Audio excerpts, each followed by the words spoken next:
सब रूप में विराजमान परम पूज्य स्वामी जी महाराज, परम श्रद्धेय पूज्य महाराज जी के चरणों में कोटि कोटि नमन प्रणाम करते हुए गुरु महाराज के इस पावन जन्म भूमि पर उपस्थित सभी सत्संगी धर्म प्रेमी भाई बहनों को, सभी जिम्मेदार सेवादार प्रेमियों को सादर जय।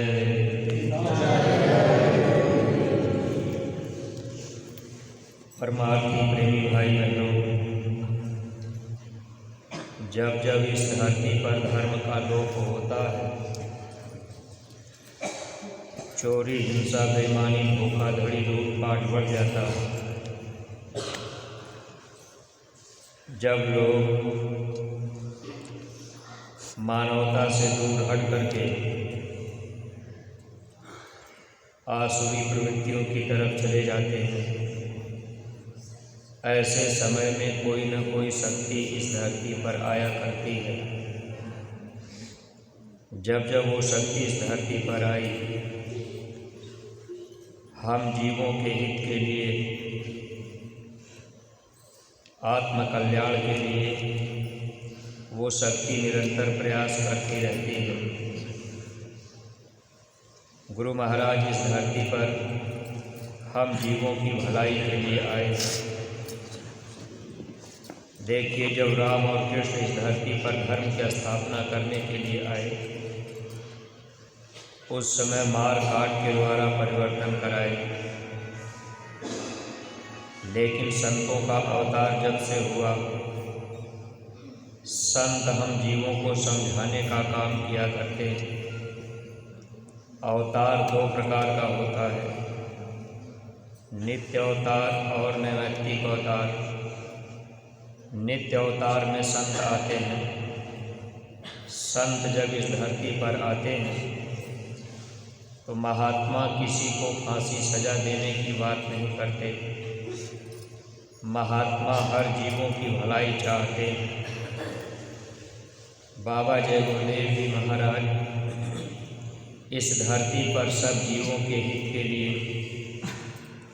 गुरु महाराज अथक परिश्रम करते रहे। किसी विशेष जीव के लिए गुरु महाराज ने इस धरती पे अपना अभियान नहीं चलाया,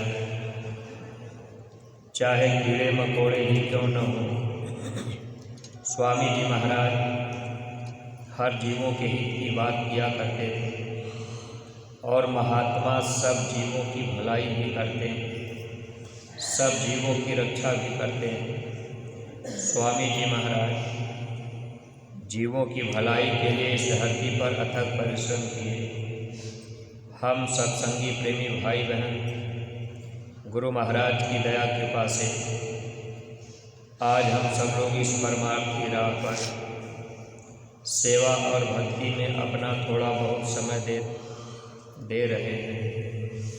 वैसे तो प्रेमी भाई बहनों, इस संसार में जल्दी ये मन परमार्थ के रास्ते पर चलना नहीं चाहता, लेकिन महात्मा किसी तरह से परमार्थ के रास्ते पर हम जीवों को ले आने का प्रयास करते हैं। आज हम लोगों के अंदर संसार बसा हुआ है। हम लोगों की भावनाएं भी सांसारिक हैं। हम लोग सांसारिक चीज़ों को चाहते भी हैं। जब गुरु जीवन में मिल जाते हैं, अगर उनके वचनों का पालन किया जाए और गुरु के ऊपर पूरा भरोसा और विश्वास किया जाए, तो जीव इस परमार्थ की राह पर सफलता हासिल कर लेते हैं। लेकिन विश्वास किसी किसी जीवों को हो पाता है। स्वामी जी महाराज हम लोगों को बराबर बताया करते थे कि जिनको जिनको मालिक ने ये मनुष्य शरीर दिया है, वह मालिक हर तरह की व्यवस्था भी रखता है। कीड़े मकोड़े ही क्यों न हो, अगर पत्थर के नीचे भी कोई जीव पड़ा रहता है तो उसको भी भोजन मिल जाता है। ये व्यवस्था इस तरह की उस मालिक की बनाई हुई है। हालांकि मनुष्य योनि कर्म योनि है, इसमें कर्म करने का अधिकार हम लोगों को दिया गया है, लेकिन इतनी जानकारी हम लोगों को ये दे दी गई कि यह मनुष्य शरीर पा करके अगर हम बुरा और अच्छा जो भी कर्म करेंगे इसकी सज़ा हमको फिर भोगनी है। बाकी 84 लाख योनियाँ ये सब भोग योनि है, मनुष्य योनि कर्म योनि है। कर्म करने का अधिकार मिला है। अब हम लोग अच्छा करें या बुरा करें, पूरी आज़ादी है। कभी कभी बहुत से लोग जो लोग सद्गुरु के करीब नहीं आ पाते, अगर उनसे कभी बात की जाए, कभी हम आप उनसे कहें कि भाई आप भी सत्संग में चलिए, जैसे एक एक गांव गोद ले करके अगर हम आप गांव में गए किसी को पर समझाने बताने कि भाई आप भी मथुरा चलिए, चितौरा चलिए, वहाँ सत्संग होगा, अगर ये बात लोगों को बताई जाए तो कोई कोई कह देता है कि आखिर हमको सत्संग की क्या ज़रूरत है, हम सत्संग में क्यों जाएं, क्या सत्संग हमको खाने को देगा। अब देखिए प्रेमी भाई बहनों, जब तक जीव को सत्संग नहीं मिलता तो अच्छे बुरे कर्मों का ज्ञान नहीं हो सकता। इसीलिए गीता, रामायण, कुरान, बाइबिल जो भी धार्मिक पुस्तकें बनाई गई, केवल हम जीवों को समझने के लिए। अगर इस धरती पर ये मनुष्य शरीर पाकर कर्म प्रधान देश में रहकर हम लोग अच्छा काम या बुरा काम करते चले जाएं, अब अच्छा बुरा अपने अपने स्वार्थ के हिसाब से आदमी कर लेता है। और ये जानकारी हम लोगों को हो गई कि भाई इस कर्म का फल हमको भोगना है, तो जो भी कर्म हम आप कर रहे हैं इस कर्म से हम लोग बचने का प्रयास करते। ये जानकारी तब तक नहीं होगी जब तक महात्मा नहीं मिलेंगे, जब तक सच्चे संत नहीं मिलेंगे, तब तक हम आप अच्छे बुरे कर्म क्या है, उसका फल क्या मिलेगा, इसकी जानकारी हम आप नहीं कर सकते। जब महात्मा मिल जाते हैं धीरे धीरे जानकारी होने लगती है कि ये बुरे कर्म करने से हमारा नुकसान होगा, अच्छे कर्म भी हम लोगों के लिए बंधन है। इसलिए इस धरती पर जब सद्गुरु मिल जाते हैं तो सद्गुरु के कहने में जो काम किया जाता है उसमें कोई कर्म नहीं बनता है। गुरु जो आदेश दे दें अगर वो कर्म हम आप करेंगे तो कर्म नहीं बनेगा। परमार्थी प्रेमी भाई बहनों, देखिए महापुरुष इस धरती पर जब भी आए तो हम जीवों को भक्ति के रास्ते पर ले चलने का प्रयास किए। अब कभी कभी बहुत से लोग तरह तरह की बातें भी कर दिया करते हैं। जब सत्संग में हम आप आएंगे जाएंगे तब बातें समझ में धीरे धीरे आने लगेंगी। मान लीजिए नानक साहब ने अपने प्रेमियों को जब मुर्दा खाने का आदेश दिया तो वहाँ मुर्दा खाना तो नुकसानदायक था, क्योंकि अगर किसी भी जीव को मार करके कोई खाता है तब भी कर्म बनता है। अगर कोई जीव पहले से मरा है उसको भी कोई खाता है तब भी कर्म बनता है। अगर किसी मछली को बाज़ार में लोग रख करके बेच रहे या किसी बकरे की गर्दन पहले से काट करके लटका दिए, अब कोई मांस खाने वाला व्यक्ति जाता है, अब उसको ले जा कर के पका के खाता है तो उसको भी कर्म फल भोगना पड़ेगा। हालांकि वो जीव तो पहले से मरा पड़ा है, मुर्दा है, फिर भी उसको खाने का कर्म फल लगता है। लेकिन जैसे नानक साहब ने अपने शिष्यों को आदेश दिया कि ये मुर्दा पड़ा है इसको खाओ, तो गुरु आदेश में कोई कर्म नहीं बनता। इसलिए मानव जीवन में गुरु जो कह दें, अगर गुरु कह दें कि आप चोरी करो तो चोरी करने का कोई कर्म नहीं बनेगा। अगर गुरु कह दें कि अच्छा आप ये काम कर दो तो उसमें कोई कर्म नहीं बनता है। इसीलिए महात्मा हमेशा ये बात समझाते रहते हैं कि मन के मते चलो मत कोई, गुरु कहे करो तुम सोई। जो गुरु कहे अगर वो हम आप करेंगे तो ना अच्छा कर्म बनेगा न बुरा कर्म, यानी बंधन नहीं होगा। और अपने हम आप मन से अच्छा काम करेंगे तो वो बंधन होगा। एक सोने की बेड़ी, एक लोहे की बेड़ी, ये दोनों बेड़ियाँ हैं। अपने मन से अगर हम आप पुण्य कर्म किए कि भाई हम अच्छा कर्म कर रहे हैं, अब जैसे हम आप अपने मन से कहीं हम आप चींटी को चीनी फेंक दें, आटा डाल दें या और कोई पुण्य कर्म कर दें, तो ये कर्म जो हम आप करते हैं एक बंधन बनता जाता है। इसीलिए महात्मा जितना कहें उतना करने से बंधन नहीं बनता, कर्म की बेड़ी नहीं पड़ती। तो संत मत में जब जीव आ जाते हैं, जब सद्गुरु जीवन में मिल जाते हैं, उनके बताए रास्ते पर जीव चलने लगते हैं, तब जीव कर्म के क्षेत्र से धीरे धीरे बचने लगते हैं और इस संसार से उन जीवों का निकलना संभव होता है। लेकिन गुरु के मिल जाने के बाद अगर जीव अपने मन से ही सब काम करने लगे तो वो जीव इस संसार में फिर रोक लिए जाते हैं। क्योंकि जब इस धरती पर कबीर साहब आए थे तो काल भगवान ने एक बात उनसे पहले ही कही, एक वचन उन्होंने ये कहा था कि आप मृतलोक में जा रहे हैं, जब आप मृतलोक में जाएंगे तो आपके पास बहुत से लोग आएंगे, सब लोग आपकी बातों को मानेंगे।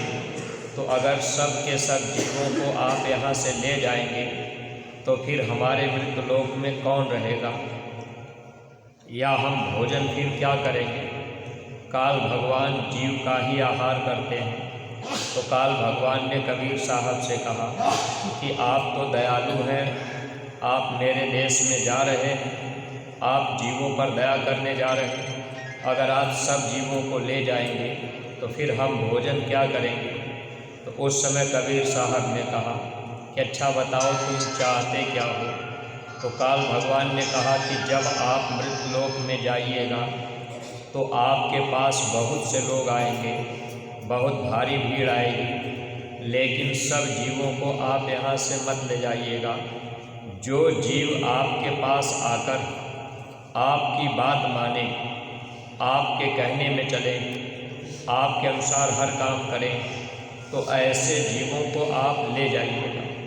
बाकी जो जीव आपके पास आकर आपकी बात न माने, मन के कहने पर चले, ऐसे जीवों को आप नहीं ले जाएंगे, ऐसे जीवों को मैं खा जाऊंगा।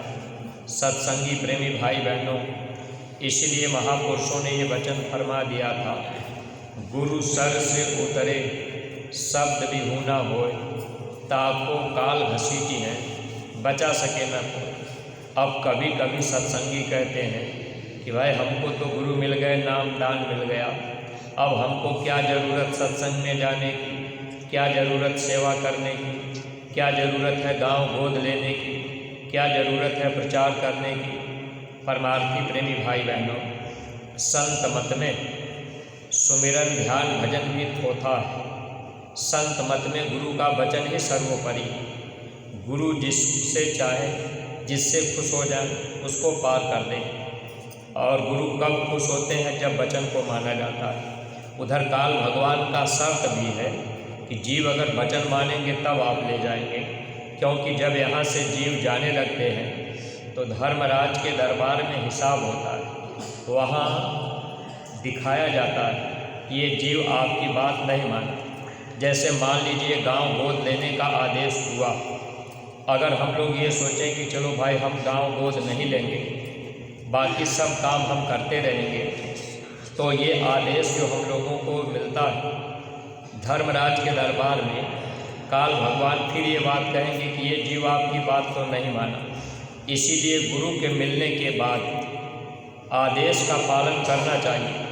उसका फल क्या मिलेगा उसकी चिंता नहीं करनी चाहिए। हम लोग गांव गोद ले लेते, गांव में हम लोग प्रचार करते, गांव के लोग माने ना माने, लेकिन ये कहने का मौका काल भगवान को नहीं होगा कि ये जीव आपकी बात नहीं माना। क्योंकि जब धर्मराज के दरबार में हमारी आपकी हाजिरी होगी तो वहाँ गुरु भी मौजूद रहते हैं। स्वामी जी महाराज कहा करते थे कि बच्चे जब हिसाब होगा तो वहाँ मैं रहूँगा, अगर आपने मेरी बात नहीं मानी तो फिर मैं क्या करूँगा, काल आपको रोक लेगा। इसीलिए स्वामी जी महाराज एक बात सत्संग में सुनाए थे कि ऐ बच्चे, अगर तुम नहीं मानते हो तो लो, दो, खाओ, पियो, जन्मो, मरो, मैं क्या करूँगा। यानी महात्मा जब आते हैं तो हम लोगों को हर काम गुरु आदेश में करना चाहिए। गुरु आदेश में हम आप हर काम करेंगे तब छुटकारा हो जाएगा। आज्ञा माही उठे बैठे, आज्ञा आवे जाई, आज्ञा माही लेवे देवे, आज्ञा पहिरे खाई। गुरु आदेश में उठना और बैठना, गुरु आदेश में आना और जाना, गुरु आदेश में लेना और देना, गुरु आदेश में खाना और पहनना, ये सब कुछ गुरु आदेश में। अब जैसे हम लोगों को आदेश हुआ जाकिर पहनने का, प्रचार करने का, ये गुरु आदेश है। अगर कोई सत्संगी नाम की दौलत पाकर अब आप कहें कि भाई कोई ज़रूरी है कि हम जाकिर पहने, तो चाहे जितना भी कपड़ा हम आप पहन लें, अच्छे से अच्छे कपड़े पहन लें, लेकिन अगर जाकिर हम आप पहने जो गुरु महाराज के वचन जिस पे लिखे गए, तो गुरु आदेश में पहनना हो गया। और खाने पीने के विषय में गुरु महाराज ने कहा कि बच्चे, आप मांस, मछली, अंडा, शराब, इन चीज़ों से अपने को बचा लेना। आप दिन में 10 बार दूध पियो। गुरु महाराज ने कहा आप अच्छे से अच्छा भोजन करो, अच्छे से अच्छे कपड़े पहनो। इसके लिए मैंने मना नहीं किया। देखिए, कपड़ा पहनने के लिए गुरु महाराज ने कहा अच्छे से अच्छे पहनिए, अच्छे घर में रहिए, इसके लिए कोई मनाही नहीं। लेकिन जब गुरु आदेश हो गया कि भाई ये जाकिर पहन करके हम जीवों को संदेश देना, तो काल भगवान एक एक कर्मों का हिसाब वहाँ लेते हैं। अगर हम लोग ये काम नहीं किए, अगर हर सत्संगी प्रेमी भाई बहन जिस पे गुरु महाराज का संदेश लिखा है, किसी जीव जंतु या मनुष्य को मारे नहीं, बाबा जय गुरुदेव आश्रम मथुरा, उसमें आश्रम का भी पता लिखा है। आश्रम का पता गुरु महाराज क्यों लिखवाए? कभी कभी किसी सत्संगी के जाकिर पर देखा जाता है आश्रम का नाम नहीं लिखा है। देखिए, स्वामी जी महाराज ने इसलिए ये बात लिखवाई। गुरु महाराज ने कहा था कि आगे चल कर के बहुत से बाबा जय गुरुदेव बन जाएंगे, तो जब बहुत से बाबा जय गुरुदेव बन जाएंगे, लोग नकल करेंगे, तो भाई इसीलिए तो पहचान गुरु महाराज ने अपनी अलग कर दी। धर्मराज के दरबार में जब हिसाब होगा, हालांकि आज प्रचार करने के लिए कोई आदमी जाकिर पहन करके प्रचार करे, लेकिन गुरु आदेश में न करे तो उसका कोई लाभ नहीं। इसलिए हर काम गुरु आदेश में करने पर जीव कर्म के बंधन से बचते जाते हैं, फिर कर्म नहीं बनता। और जो भी कुछ कर्म हमारे आपके आगे हुए हैं अच्छे बुरे, उसको महात्मा माफ़ करा देते हैं। लेकिन जब हम आप वचन मानेंगे, तब जब से गुरु मिले तब से हम आप अगर वचन मानने लगे, उसके पहले हम आप चाहे जितना अच्छा बुरा कर्म कर दिए, लेकिन जब गुरु मिल गए तो उनके मिलने के बाद उनकी बातों को अगर हम आप मान लें, तब हम लोगों का बचाव होगा। और पहले जो कर्म बने हैं उसको महात्मा माफ़ कर देते हैं। हालांकि महात्मा जब नाम की दौलत देते हैं, उसी समय हम जीवों के कर्मों को अपने ऊपर ले लेते हैं, लेकिन सभी कर्म नहीं। जो कर्म हम आप रोज़ करते हैं, अब उस कर्म को जैसे जब से जन्म मिला, 5 साल के ऊपर जब बच्चा होता है तब से कर्म बनना शुरू हो जाता है। उसके पहले बच्चे का कर्म नहीं लिखा जाता। 5 साल के ऊपर का बच्चा जितना झूठ बोला, 15 साल की अवस्था हो गई, अब बच्चा जितना झूठ बोला, जितना चोरी किया, जितने बुरे कर्म किए, वो सब उसका हिसाब रहेगा। तो जब महात्मा मिलते हैं, गुरु मिलते हैं, नाम की दौलत देते हैं, तो उस कर्म को तो माफ़ कर देते हैं, अपने ऊपर ले करके महात्मा उस कर्म को भोग लेते हैं। लेकिन उसके पहले जो कई जन्मों के कर्म हमारे आपके हैं, उस कर्म को साफ करने के लिए महात्मा हम जीवों से सेवा कराते हैं। और जो प्रारब्ध कर्म है, वह कर्म हम लोगों से महात्मा भोगवाते हैं। प्रारब्ध कर्म सबको भोगना पड़ता है। तो महात्मा इस तरीके से हम जीवों को यहाँ से निकालते हैं। लेकिन जब सत्संग में आना जाना होता रहे, सत्संग के वचनों को हम लोग सुनते रहें, तो हम लोग जरूर गुरु के वचनों को मानने का प्रयास करें। सत्संग में आ गए, नाम दान पा लिए, अब हम आप सोचते हैं कि भाई हम गांव गोद दे के प्रचार करने क्यों जाएं, कोई मानता ही नहीं। ये मन का धोखा है। इसलिए परमार्थी प्रेमी भाई बहनों, केवल ध्यान ये रखना है कि हम गुरु के आदेश का पालन कर लें। उसका लाभ क्या होगा, परिणाम क्या होगा, इसकी चिंता कभी नहीं करनी चाहिए। भगवान कृष्ण ने अर्जुन से यही कहा था कि अर्जुन तुम निस्वार्थ भाव से सेवा करो, फल की इच्छा मत रखो। वैसे हम आप भी गांव गोद ले लें। अब मान लीजिए आप गांव गोद लिए, बहुत से लोग गांव गोद लिए, बहुत से लोग नहीं भी ले पाए। अब गांव गोद लेने के बाद आपने एक बार दो बार प्रयास किया, अगर गांव से कोई नहीं निकला तो आप चुप हो गए, रुक गए। लेकिन आपको ये रुकना नहीं, आपको समय बीच बीच में निकाल करके उस गांव में जाना है। अगर उस गांव में हम आप जाते रहेंगे और किसी न किसी को थोड़ी बहुत बात समझाते रहे, गुरु महाराज की बात बताते रहे, तो ये निरंतर ये काम हम आप करते रहेंगे तो हम लोगों को इसका लाभ पूरा पूरा परमार्थी मिल जाएगा। और स्वामी जी महाराज ने जो बात कही है कि शाकाहारी बनने की एक तारीख निश्चित है, अगर वो तारीख बीत जाएगी तो फिर बीमारियों की ऐसी आंधी चलेगी, गुरु महाराज ने कहा फिर गुनाहों की माफ़ी भी नहीं होगी। तो वो जो तारीख पड़ी है इसको केवल गुरु जानते हैं और कोई दूसरा जानता नहीं कि शाकाहारी बनने की तारीख कब तक है। अगर हम लोग उस तारीख तक गांव गोद लेकर के प्रचार करते रहें, अब चाहे वो 2 साल, 4 साल, 10 साल, 20 साल, भले हमारी आपकी सांस खत्म हो जाए, लेकिन हम लोगों को ये ध्यान रखना है कि हम लोग जब गांव गोद ले लें तो हम लोग निरंतर प्रचार करते रहें।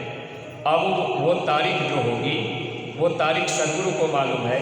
उस तारीख के पहले जो जीव गुरु के दरबार में आ गए उनके गुनाहों की माफ़ी हो जाएगी, क्योंकि सदगुरु जब जीवन में मिलते हैं तो गुनाहों को माफ़ करते हैं और देवी देवता भगवान ये गुनाह को माफ़ नहीं करेंगे।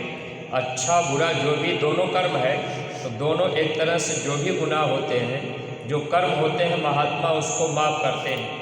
इसीलिए मुसलमान फ़कीरों ने इशारा भी किया था, कामिल मुर्शिद के चरणों में सिजदा करो, माफ़ी तेरे गुनाहों की हो जाएगी। गुनाहें कब माफ़ होती हैं? जब सच्चे समय के कामिल मुर्शिद मिल जाए, वक्त के महात्मा मिल जाए।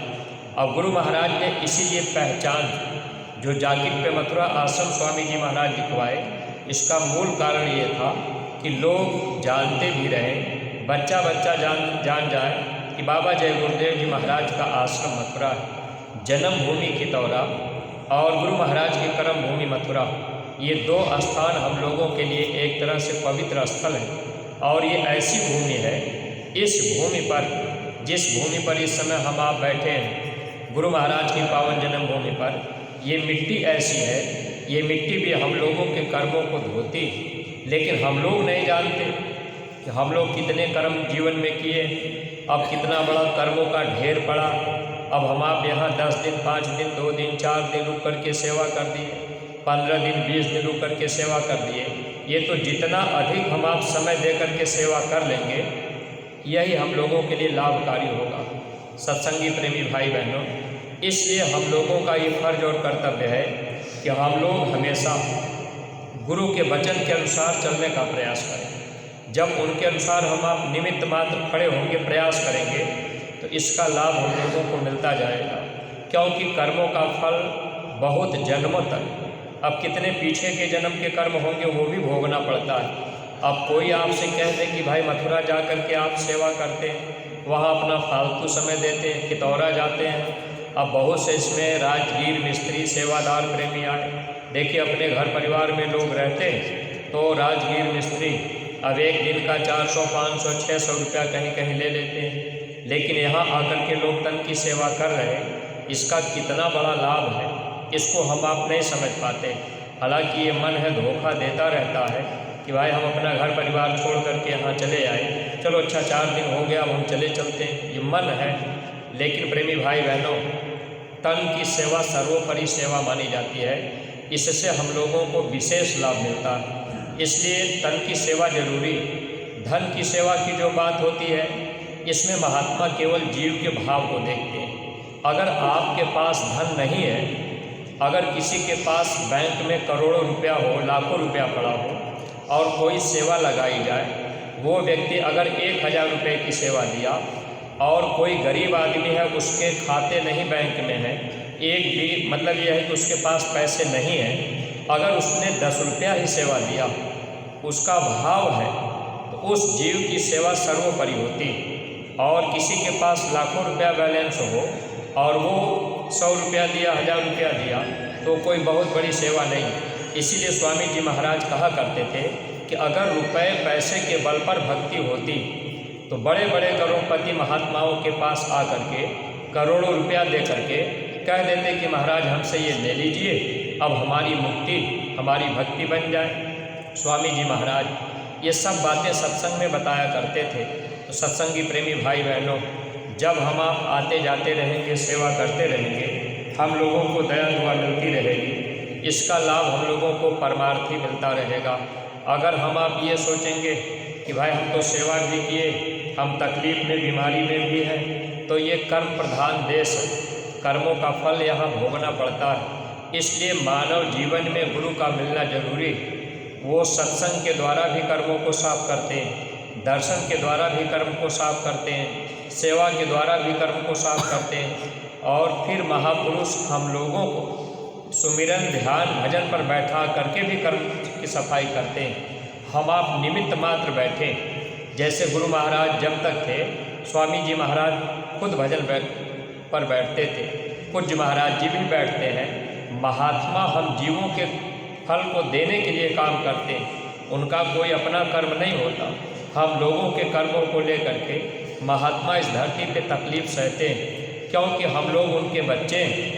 हर माता पिता अपने बच्चे के लिए दुख सहने के लिए तैयार है। अगर किसी माँ का बच्चा कोई बीमारी लग जाए, अगर बच्चा रोता चिल्लाता हो, तो माँ प्रार्थना करती है भगवान से, ये तकलीफ़ हमको दे दीजिए, लेकिन बच्चे को ठीक कर दीजिए। ठीक महात्मा उसी तरह से हम जीवों के कर्मों को अपने ऊपर ले करके हम जीवों को सुखी और आज़ाद करना चाहते हैं। इसलिए परमार्थी प्रेमी भाई बहनों, हम लोगों का प्रेम और प्यार गुरु दरबार से बना रहे और पूज्य महाराज जी का जब जब कोई आदेश मिले, हम लोग निरंतर अपना समय देते रहें। क्योंकि वक्त के महात्मा की बात मानने पर, वक्त के डॉक्टर के पास जाने पर जीवों को लाभ मिलता है, दवा काम करती है। अब वक्त की बात हम आप न माने, वक्त का जो संदेश है गांव गोद लेना, अगर ये काम हम आप नहीं कर पाए, हम लोग प्रचार प्रसार नहीं किए, तो फिर हम आप धोखा खाएंगे। इसलिए हर सत्संगी प्रेमी भाई बहनों का ये फर्ज और कर्तव्य है, जब आप गुरु महाराज की जन्मभूमि से लौट के जाएंगे, तो आप अपने संगतों में प्रेमियों को जरूर बतावें कि भाई एक एक गांव गोद लेना जरूरी है। ये अनिवार्य विषय है। और हर सत्संगी प्रेमियों के घर में एक गुल्लक जरूर रहे। उस गुल्लक में एक एक रुपया आप रोज़ रोज़ डालते रहें। ये रोज़ रोज़ आपको डालना है। बहुत से प्रेमी कुछ दिन तक डाले, फिर लोग भूल गए, बंद कर दिए। मन ने कह दिया कि चलो इकट्ठा ही हम वहीं पर दे देंगे, और ये सब चीज़ें मन के कारण होता रहता है। मन गुरु की बात काटने का प्रयास करता रहता है। अब आप मान लीजिए कुछ दिन तक किए, फिर आपने सोचा कि चलो एक ही बार में साल में दे देंगे 365 रुपया, फिर बार बार रोज़ रोज़ क्या डालेंगे। तो परमार्थी प्रेमी भाई बहनों, वहाँ धर्मराज के दरबार में फिर काल भगवान कहेंगे, ये जीव तो आपकी बात नहीं माना, क्योंकि महत्व पैसे का नहीं होता, महत्व वचन का होता है। अगर वचन को माना जाए तब तो उसका लाभ मिल जाए। अब हम आप महत्व पैसे को देने लगते हैं, इसीलिए हम लोग धोखा खाते हैं। इसलिए हर समय ये ध्यान रखा जाए कि हम लोग हमेशा गुरु आदेश में काम करें, गुरु के कहने में चलें, और जो भी सेवाएं हम आप देते हैं अपने अपने न्याय पंचायत के रजिस्टरों में दर्ज करा दिया करें, हस्ताक्षर कर दिया करें। फिर ब्लॉक में चला जाएगा और ब्लॉक से जिले में, फिर वो सेवा गुरु दरबार में आती रहेगी। जैसा आदेश है उस तरह से चलने पर लाभ मिलता रहेगा। और ये व्यवस्थाएं जिन जिन संगतों की बनी हैं, परमार्थी प्रेमी भाई बहन, उसी तरह से हम आप सेवा करते रहें, मालिक से दया दुआ मांगते रहें। और जो हम आप एक एक रुपया सिक्का में गुल्लक में डालते हैं सिक्का, ये कोशिश कीजिए हर सत्संगी प्रेमी भाई बहन लोगों को जानकारी देते रहें कि आप उसको सीधे ले आकर के, अब जैसे बहुत से प्रेमी अपना वो गुल्लक उठाए ले आकर के झोली में डाल दिए, तो सिक्का आप ले आके डाल देंगे। आपका भाव है कि भाई सिक्का ही हमने निकाला है तो हम डाल देते हैं। अज्ञानता में, न जानकारी में ये काम हम आप कर देते हैं। जब भी आप सिक्का 1-1 रुपया डालिए, आप उसको बदल करके बड़ी नोट करके तब आप उसको सेवा में दीजिए। ये नहीं कि सिक्का ही ले आके झोली में डाल दें। ये चीज़ हम आप जो करते हैं, अब मान लीजिए वो चलेगा ही नहीं, पड़ा रह जाएगा, तो फिर उसका लाभ आपको क्या मिलेगा। इसलिए बड़ी नोट उसकी बना दीजिए, फिर वो सेवा में चली जाएगी, तो इसका लाभ हम प्रेमी भाई बहनों को मिलता रहेगा। इन्हीं शब्दों के साथ हम अपनी वाणी पर विराम दे रहे हैं। कोई बात अटपटी लगी है तो आप लोग छोटा भाई समझ करके क्षमा कीजिएगा। सब लोग प्रेम के साथ मालिक के नाम का उच्चारण करें। जय।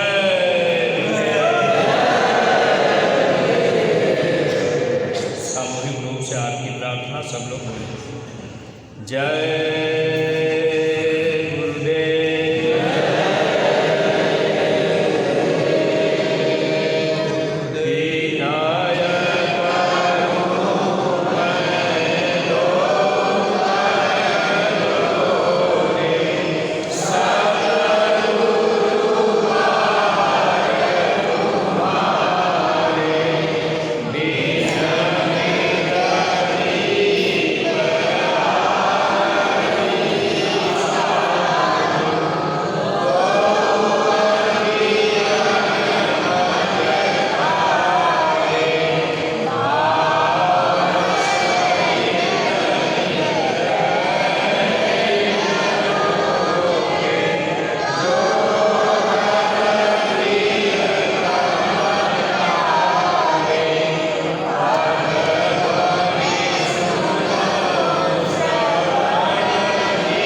जय।